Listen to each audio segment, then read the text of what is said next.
Good afternoon all of you. आप सभी का स्वागत है आपके अपने चैनल साइंस दीवाने में। तो कैसे हो आप सभी?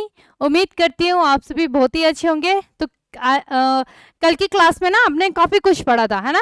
स्ट्रक्चर ऑफ डीएनए पढ़ा था, स्ट्रक्चर ऑफ आपके पास में आरएनए पढ़ा था। तो दिमाग घूम गया होगा ना बहुत सारा बच्चों का, है ना। क्योंकि देखो इजी तो है वो वैसे ना, पर थ्योरी पार्ट इसमें थोड़ा सा ज़्यादा आ जाता है कि क्या है यहाँ पे, थोड़ा सा मतलब समझने में टाइम लगता है। इतनी जल्दी से ये आपको समझ में नहीं आता इसका थ्योरी पार्ट ना। तो कल हमने देखा था डीएनए और आरएनए में अंतर भी देखा था, किस प्रकार से डीएनए और आरएनए में अंतर होता है ना। तो जैसे हमने डीएनए आरएनए में देखा होगा आपने कि जो डीएनए होता है उसमें आपके पास में नाइट्रोजनीकरण के क्षारक कौन कौन से होते हैं? एक ए होता है, एक टी होता है, एक जी होता है, एक सी होता है, एटीजीसी। जबकि जो आपका आरएनए होता है इसमें 4 नाइट्रोजनी क्षारक होते हैं, वो होते हैं आपके पास में एयूजीसी, है ना। डीएनए में आपके पास में क्या आ जाता है? टी रहता है, और जबकि आपके पास में जो आपका आरएनए होता है वहां पे आपके पास में क्या आ जाता है? यू आ जाता है, यूरोसिल। ठीक है, ये सब मैंने आपको न्यूक्लिक एसिड से बता रखा है। देखो अब हर यहाँ पे ना हर क्लासेस से रिलेट हो रही है। देखो जिसने पहले की क्लासेस अटेंड नहीं करी है वो डिस्क्रिप्शन में जाके प्लेलिस्ट मिल जाएगी आपको, है ना। तो आप सीधा डायरेक्ट हमारे उसी प्लेलिस्ट में पहुंच जाओगे। अदरवाइज आपने क्या करना है, अगर आप कहीं पे कंफ्यूज हो रहे हो, देखो क्या करोगे, सिंपल सी बात है, आपने क्या डालना है। कई बार बच्चे सर्च करते हैं ना, तो आप डालना, क्या डालोगे आप?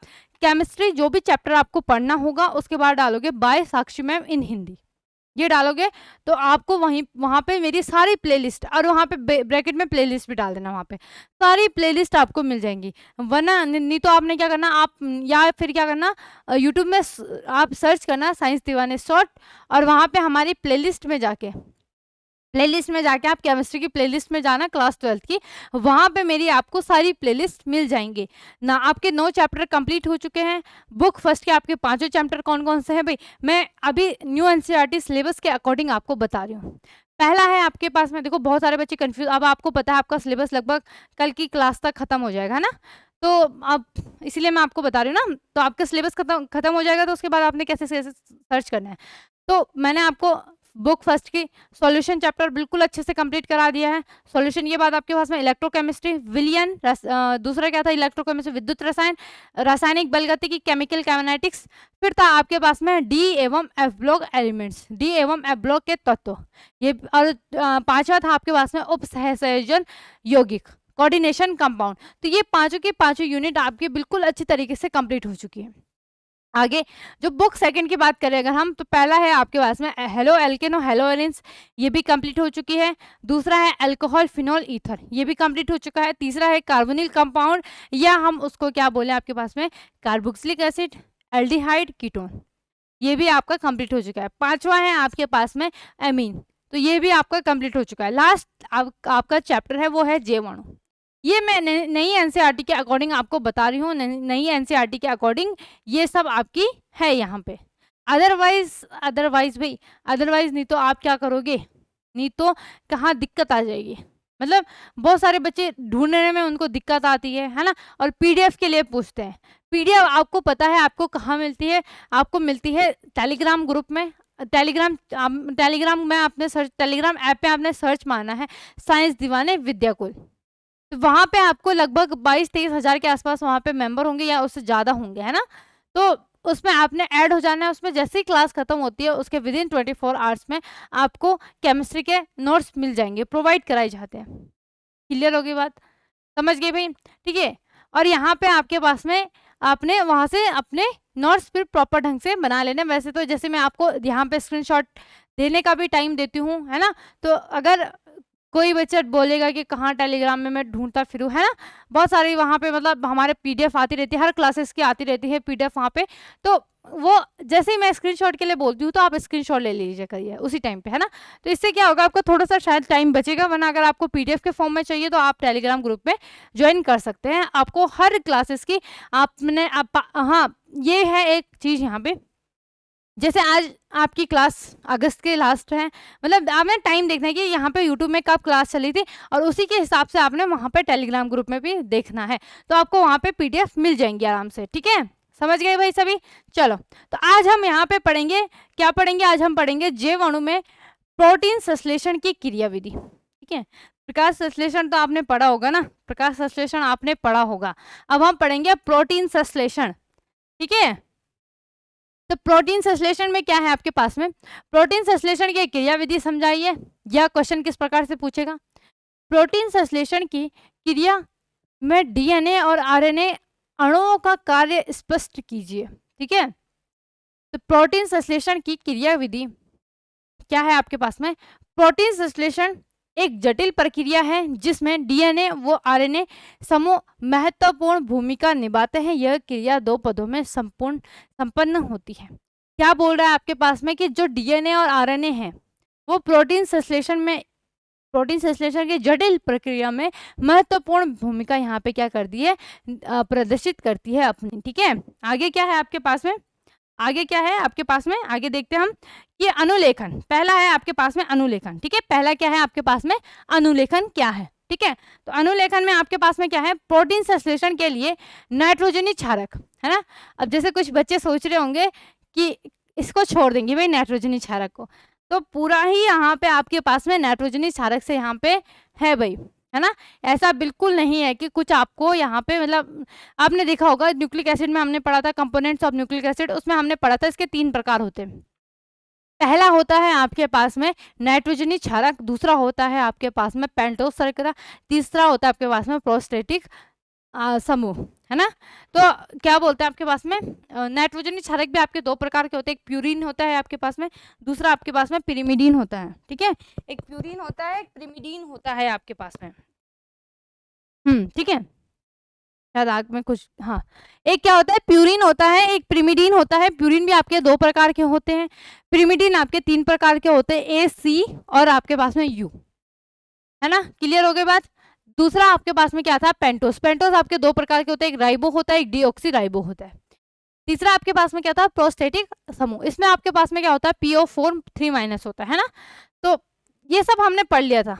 ठीक है, तो प्रोटॉन संश्लेषण के लिए नाइट्रोजनी क्षारकों का एक विशिष्ट क्रम डीएनए अणु के द्वारा, ठीक है, जब आपने मैंने डीएनए का स्ट्रक्चर बताया होगा तो उसमें आपको नाइट्रोजनी क्षारक का विशिष्ट क्रम, जैसे मैंने आपको बताया था ए जी, फिर आपके पास में ए, है ना, फिर जी, इस प्रकार से आपको एक विशिष्ट क्रम बताया था। ठीक है भाई, विशिष्ट क्रम में डीएनए अणु के द्वारा आदेश के रूप में निर्गत किया जाता है, जिसे एमआरएनए में एक नाइट्रोजनी क्षारकों के क्रम के रूप में प्राप्त करके स्थायी संदेश निर्मित किया जाता है। अतः डीएनए के द्वारा उत्पन्न आदेश को एमआरएनए के संदेश के रूप में परिवर्तित करने की क्रिया को क्या कहते हैं, अनुलेखन कहते हैं। ठीक है, हो सकता है ये एकदम से एक बार में समझ में ना आए, थ्योरी पार्ट है। ठीक है, क्या है आपके पास में, ये थ्योरी पार्ट है ना, ये आपका क्या है, थ्योरी पार्ट है, तो एकदम से आपको यहाँ पे समझ में ना आए। ठीक है, तो यहाँ पे मैं आपको यहाँ पे इसको इस तरीके से समझा। ठीक है, ये देखो यहाँ पे देखो क्या बोल रहे हैं वो, कि ये डीएनए का क्या होता है, एक विशिष्ट क्रम होता है आपके पास में। क्या क्या होता है इसमें, ATCG, है ना, क्या क्या होता है, ATCG। तो डीएनए अणु में नाइट्रोजनी क्षारक का ये क्रम होता है आपके पास में। एमआरएनए में क्या होता है, AUCC, केवल T की जगह क्या आ जाता है आपके पास में, U आ जाता है, किसमें, आरएनए में। ठीक है, केवल किसकी जगह, T की जगह क्या आ जाता है आपके पास में, आरएनए में U आ जाता है। क्लियर हो गई बात। ठीक है, दोबारा पढ़ो इसको, तब अच्छे से क्लियर हो जाएगा। प्रोटीन संश्लेषण के लिए नाइट्रोजनी क्षारकों का एक विशिष्ट क्रम डीएनए अणुओं के द्वारा आदेश के रूप में निर्गित किया गया। ये हमने इनको आदेश के रूप में क्या करा गया, इनको निर्गित किया गया यहाँ पे। ये देखो ये वाला, ये जो इसकी बात की जा रही है यहाँ पे। ठीक है, आगे, जिसे एमआरएनए के द्वारा नाइट्रोजनी क्षारकों के क्रम के रूप में प्राप्त करके, अब हमने यहाँ पे नाइट्रोजनी एमआरएनए में प्रोटीन संश्लेषण के लिए संदेश का अनुलेखन, है ना। तो हमने यहाँ पे क्या करा आपके पास में, एमआरएनए में नाइट्रोजनी क्षारकों के क्रम के रूप में प्राप्त करके स्थायी संदेश निर्मित किए हमने यहाँ पे। ठीक है, अतः डीएनए के द्वारा उत्पन्न आदेश को हमने आरएनए के संदेश के रूप में परिवर्तित किया, इसको हम क्या बोलेंगे, अनुलेखन। तो फटाफट से स्क्रीनशॉट ले लो, आगे बढ़ते हैं इसमें। ठीक है, ले लिया होगा, इसका भी स्क्रीनशॉट ले लो भाई। एक और, अब हमने पढ़ा ये किस में होते हैं आपके पास में, 2 स्टेप में होती है ना। ये क्या होती है आपके पास में, 2 स्टेप में होती है। आगे देखते हैं इसमें तीसरा स्टेप क्या है आपके पास में। तो तीसरा क्या है आपका अनुवादन। ठीक है, तीसरा क्या है प्रोटीन संश्लेषण में क्या है, एक है आपके पास में अनुलेखन और एक दूसरा है आपके पास में अनुवादन। तो अनुवादन क्या है भाई, अनुवादन को पढ़ते हैं। mRNA से प्राप्त संदेश को tRNA, देखो यहाँ पे क्या है, mRNA से प्राप्त संदेश को tRNA के माध्यम से rRNA तक पहुंचाया जा सकता है। ठीक है, क्या करें हमने mRNA हमने बना लिया था, जब हमने क्या करा था आपके पास में, क्या करा था भाई, क्या करा था हमने आरएनए mRNA को किसमें डीएनए को हमने किसमें कन्वर्ट करा था, mRNA के संदेश के रूप में। फिर tRNA का के माध्यम से आरएनए तक पहुंचाया जा सकता है। ठीक है, अतः राइबोसोम, यहाँ पे क्या आ जाएगा, ये राइबोसोम होगा, राइबोसोम। ठीक है, राइबोसोम। ठीक है, राइबोसोम पढ़ा है ना, राइबोसोम के बारे में 10th क्लास में, है ना, पढ़ा है भाई थोड़ा बहुत। तो राइबोसोम में आरआरएनए के द्वारा 3 नाइट्रोजनी क्षारकों के समूह बनाए जाते हैं। अब हमने क्या करा, जो आपके पास में आरआरएनए है ना, इसके थ्रू हमने क्या बनाया, 3 नाइट्रोजनी क्षारक बनाए, समूह बनाया, जिन्हें त्रिकूट कहते हैं, जिन्हें हम क्या बोलते हैं, कोडॉन कहते हैं, त्रिकूट कहते हैं, त्रिकूट मतलब 3। ठीक है, प्रत्येक कोडन एक विशिष्ट अमीनो अम्ल का संश्लेषण करता है। ठीक है, अब क्या है यहाँ पे कि जो आपका कोडन है, प्रत्येक कोडन एक विशिष्ट अमीनो अम्ल का क्या कर रहा है, यहाँ पे संश्लेषण कर रहा है। ये अमीनो अम्ल पॉलीपेप्टाइड का संश्लेषण करके प्रोटीन का निर्माण करते हैं, है ना। क्या कर रहे हैं, इनका जब संश्लेषण हो रहा है पॉलीपेप्टाइड का, तो ये किसका निर्माण कर रहे हैं, आपके पास में प्रोटीन का निर्माण कर रहे हैं। इस क्रिया को हम क्या बोलते हैं, अनुवादन कहते हैं। कुछ इस प्रकार से लिखोगे आप यहाँ पे। ठीक है, इस प्रकार से आप यहाँ पे बना देना इसको। ठीक है, तो आप कुछ इस प्रकार से यहाँ पे इसको बना देना भाई। कि किस प्रकार से बनाओगे, थोड़ा सा ध्यान दो। यहाँ पे क्या लिखोगे, यहाँ पे लिखोगे आप AUC। ठीक है, AUC विजिबल है ये वाला पेन, हाँ ठीक है, थोड़ा सा डार्क कर देती हूँ मैं इसको, है ना, थोड़ा सा इसको डार्क किया जाओ, लाइट कर देते हैं इधर को।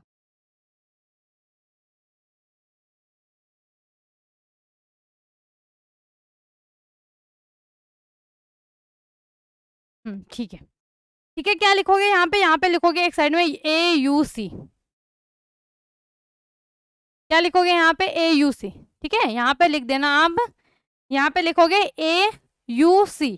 ठीक है, दूसरी साइड लिख देना आप CUG, CUG। ठीक है, क्या लिखोगे, एक साइड लिख दोगे आप AUC AUC, दूसरी साइड लिखोगे CUG CUG। ठीक है भाई, समझ गए सब।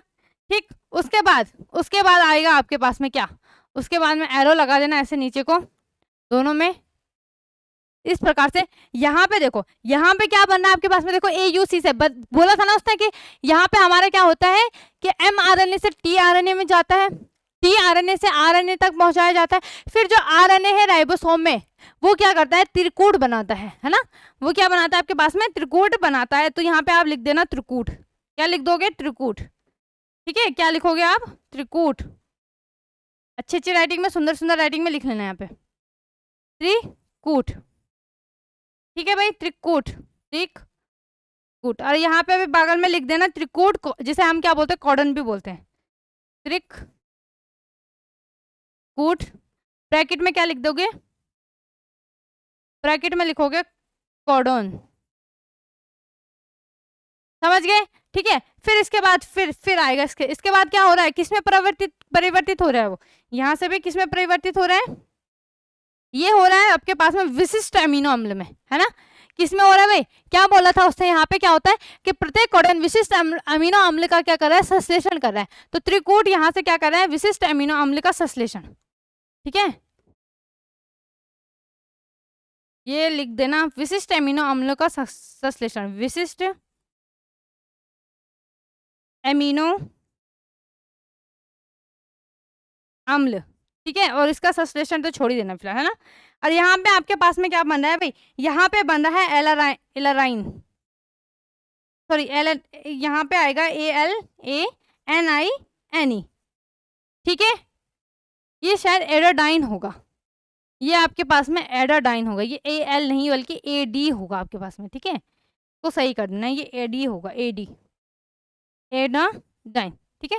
ये क्या होता है, ये पढ़ा है ना हमने कहाँ पढ़ा था इसको, न्यूक्लिक एसिड में पढ़ा था। जब आपके प्यूरिन का आपके पास में होता है ना एक एडाडीन, दो प्रकार होते हैं, एक एडाडीन होता है ना आपके पास में, ठीक है।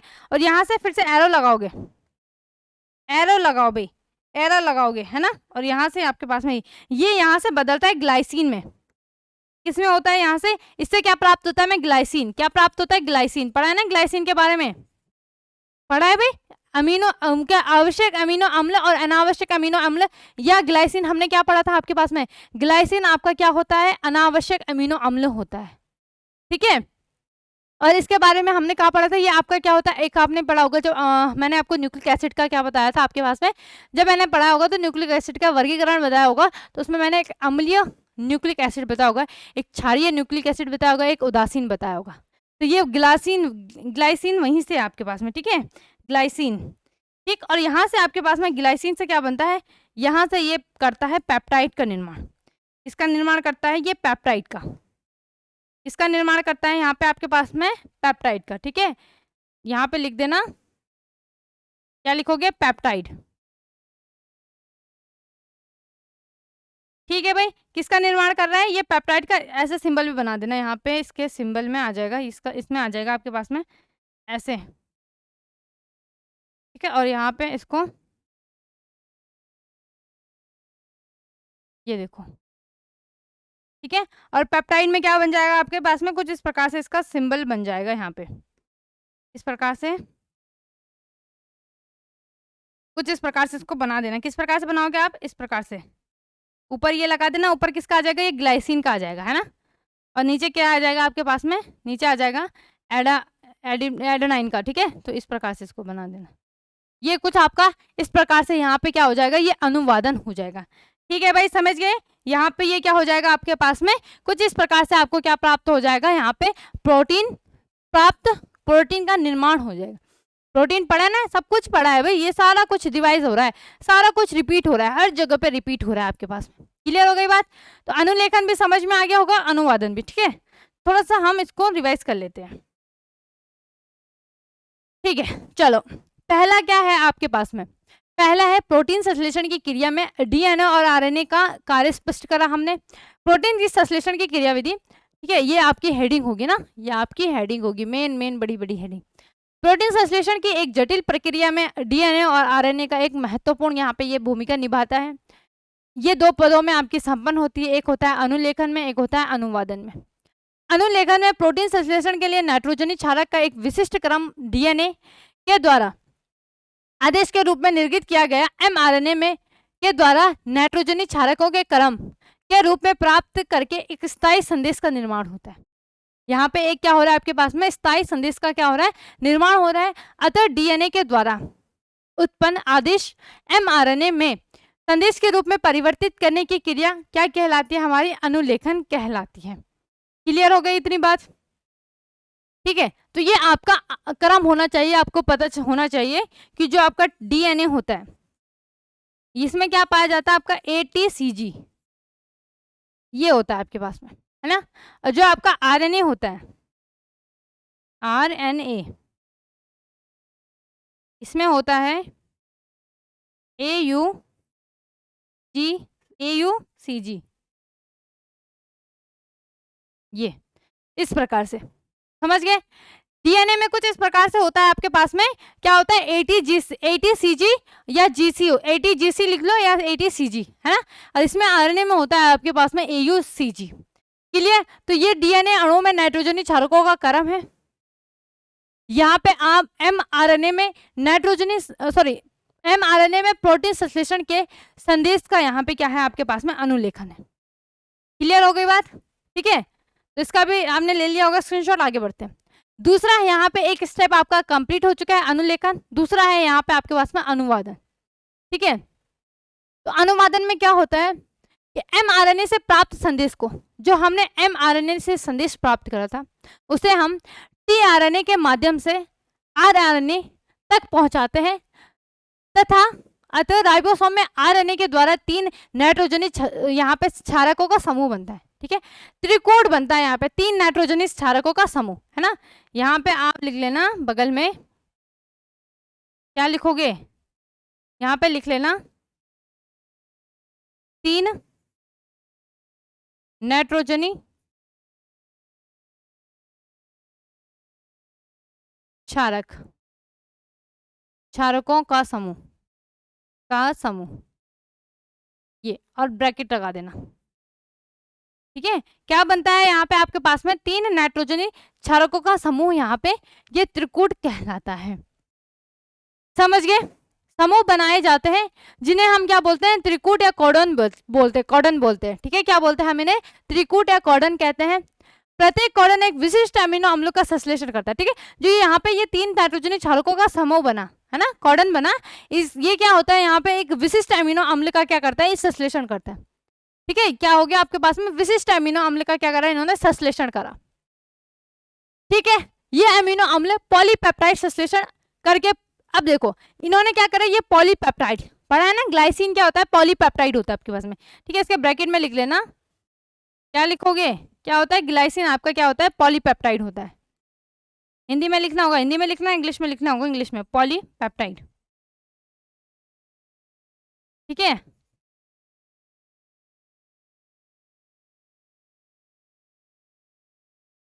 ये ठीक है, जो ग्लाइसिन होता है वो आपके पास में क्या होता है, पॉलीपेप्टाइड होता है। ठीक है भाई, अब ये क्या करता है, जब इन्होंने विशिष्ट अमीनो अम्ल का भी संश्लेषण करा तो ये क्या करता है, पॉलीपेप्टाइड बनाता है। और पॉलीपेप्टाइड का संश्लेषण करने के बाद हमें क्या प्राप्त होता है, आपके पास में पेप्टाइड, या आप क्या लिख लो यहाँ पे, प्रोटीन का निर्माण होता है। ठीक है, यहाँ पे लिख लेना, आप प्रोटीन भी लिख देना इसके नीचे ना, इसके नीचे आप प्रोटीन भी लिख देना, प्रोटीन। ठीक है भाई, ये पेप्टाइड है, ये मत समझना कि ये प्रोटीन है, ये क्या है आपके पास में, ये पेप्टाइड है। ब्रैकेट लगा के इधर कर देती हूँ मैं, चलो इसको इरेज कर देती हूँ, है ना। ये आपके पास में क्या है, पेप्टाइड है। बहुत सारे बच्चे कहीं गड़बड़ कर रहे हैं, ये तो पेप्टाइड है भाई, पेप्टाइड। इसके ब्रैकेट में लिख देना प्रोटीन। तो यहाँ पे ये क्या कर रहे हैं, आपके पास में प्रोटीन का निर्माण करते हैं। ये आपका क्या है, एक तो आपके पास में ये आपका आरएनए का है, ठीक है, और ये किसका है, डीएनए का है। ठीक है, ठीक है, नहीं सॉरी, यहाँ पे दोनों ही आरएनए के आपके पास में ना, हाँ, यू किस में आता है आपके पास में, आरएनए में आता है, डीएनए में टी आता है आपके पास में। ठीक है, समझ गए भाई सभी, फटाफट से इसका स्क्रीनशॉट ले लो। ठीक है, ले लिया, चलो। तो यहाँ पे देखो, आज की क्लास को ज़्यादा नहीं हम यहाँ पे आपके लिए ज़्यादा हैंग नहीं करते आपको, है ना, वरना आप हैंग हो जाओगे, आपका दिमाग हैंग हो जाएगा। क्योंकि अभी केमिस्ट्री में अगर बायो पढ़ोगे, मतलब ऐसा है कि आपके पास में वो सोच रहे होंगे यार, इससे बेकार तो हम बायो ही ले लेते, जब हमने केवल एक ही चैप्टर है, बहुत ईजी है, एक बार समझ लोगे ना आराम से करोगे। ठीक है, तो क्या करना है आपने आपका काम क्या है, अच्छे से रिवाइज करो भाई, जितना पढ़ाया जा रहा है उनको पढ़ो। कल हम विटामिन के बारे में पढ़ेंगे आपके पास में, ये आपका ऐसा विटामिन नहीं कि vitamin A, vitamin B, vitamin C, D, ये जो जितने भी विटामिन होते हैं ना, जैसे कई बार आपको पूछ लिया जाता है कि हाँ बताओ भाई, आपके पास में विटामिन ए का आपके पास में रासायनिक नाम क्या होता है, ये विटामिन सी का रासायनिक नाम क्या होता है, या विटामिन ए का आपके पास में एफ का, विटामिन ए एफ का रासायनिक नाम क्या होता है। इस प्रकार से काफ़ी कुछ पूछ लिया जाता है। ठीक है, या फिर कौन से ऐसे विटामिन है जो जल में घुलनशील है, कौन सा ऐसा विटामिन है जो जल में अघुलनशील है। क्लियर हो गई मेरी बात, समझ गए होंगे सब, है ना। तो कल की क्लास में हम विटामिन के बारे में पढ़ेंगे, और कल ही हमारी क्या होगी, वर्ग सीरीज भी स्टार्ट हो जाएगी, और कल की क्लास में हम सारा कुछ कंप्लीट कर देंगे। तो कल की क्लास थोड़ा सा इंपॉर्टेंट होने वाली है आपके लिए, क्योंकि उसी में मैं वर्ग सीरीज भी कराऊंगी आपके लिए वर्ग सीरीज भी लेके उसी में आ रही हूँ मैं, और उसी में हम विटामिन के बारे में पढ़ेंगे, क्योंकि विटामिन से एक क्वेश्चन बनता ही बनता है। नहीं तो आप कहीं कंपटीशन में जाओगे तो वहां पे भी आपको विटामिन का एक क्वेश्चन जरूर मिलेगा। समझ गए भाई मेरी बात को सब। ठीक है, ये आज की छोटी सी क्लास इसीलिए कि ताकि कल के लिए आपका दिमाग ज़्यादा हैंग ना रहे, आराम से आप क्या करो, कल की क्लास को अटेंड कर पाओ। ठीक है भाई, समझ गए। अब आपको पता है कल आपका कोर्स कंप्लीट हो जाएगा, सभी को बहुत बहुत बधाई, है ना, कोर्स कंप्लीट के लिए।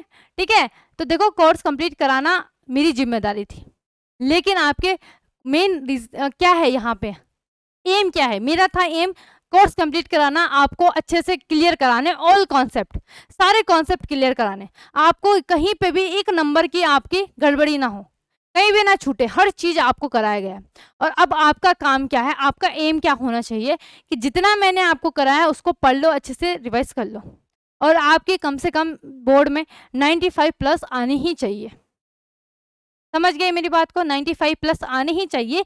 जिस हिसाब से आप क्लास को रेगुलर ज्वाइन करे हैं, आपने जब संडे को आपको आपकी लाइव क्लास होती है उसमें आपने एमसीक्यू करे हैं, ठीक है, समझ गए। मुझे जहाँ तक ध्यान आ रहा है, मैंने 13 अगस्त को एक एमसीक्यू की क्लास कराई थी, उसमें मैंने काफ़ी कुछ, आपके लगभग 50 क्वेश्चन थे वो कराए थे, और बाकी उससे पहले कि आप वहाँ पे प्लेलिस्ट में आप अगर लाइव के उसमें देखोगे तो आपको मिल जाएंगी, ठीक है, आपको वहाँ पे सारी क्लासेस, सारी एमसीक्यू की क्लासेस मिल जाएंगी, तो आपने उनको देखना है भाई, उनसे बाहर कहीं नहीं पूछा जाएगा।